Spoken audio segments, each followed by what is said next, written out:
స్వాగతం సుస్వాగతం గాయత్రి జ్యోతిష్ కేంద్రానికి. నేను మీ వంశీ ఆస్ట్రో.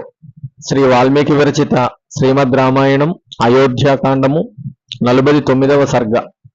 తనతో వచ్చిన అయోధ్యావాసులు నిద్ర లేవకముందే లేచిన రాముడు తన ప్రయాణం కొనసాగించాడు. సూర్యోదయం అయ్యేటప్పటికే చాలా దూరం వచ్చేశారు.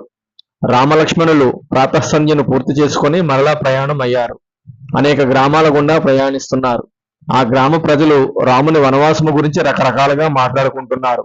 ఆ దశరథుడు కామానికి వశుడై తన భార్య కైక మాటలు విని కన్న కుమారుణ్ణి అడవులకు వెళ్ళగొట్టాడు. ధర్మాత్ముడైన రాముడు తండ్రి మాట కాదనలేక అడవులకు వెళ్ళాడు. ఏమి ఆశ్చర్యము! అయినా రాముడు అడవులకు వెళ్ళాలా?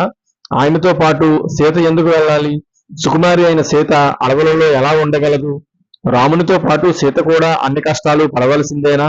ఎంత దారుణం అని రకరకాలుగా అనుకుంటున్నారు. వారి మాటలు వింటూ రాముడు అరణ్యముల వంక సాగుతున్నాడు.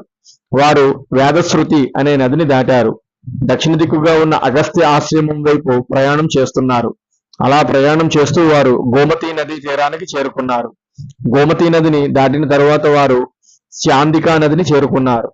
ఆ నదిని కూడా దాటి వారు పూర్వము మునచక్రవర్తి రాముని మూలపురుషుడైన ఇక్ష్వాకునకు ఇచ్చిన విశాలమైన భూములలోకి ప్రవేశించారు.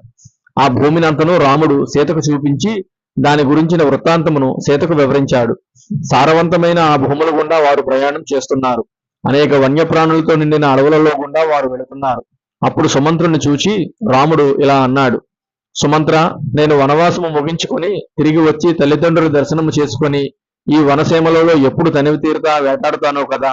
వేట క్షత్రియులకు ఉచితమే కాని నాకు ఎందుకో సరయూ నదీ తీరంలో ఉన్న ఈ వనములలో వేటాడవాలని కోరిక అంతగా లేదు.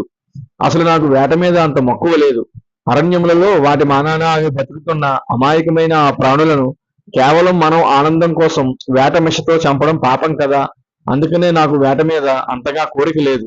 కానీ క్రూరమృగములు విజృంభించినప్పుడు వేటాడక తప్పదు అని వేట గురించి ముచ్చటించుకుంటూ రాముడు సుమంత్రుడు నడిపే రథం మీద ప్రయాణిస్తున్నాడు.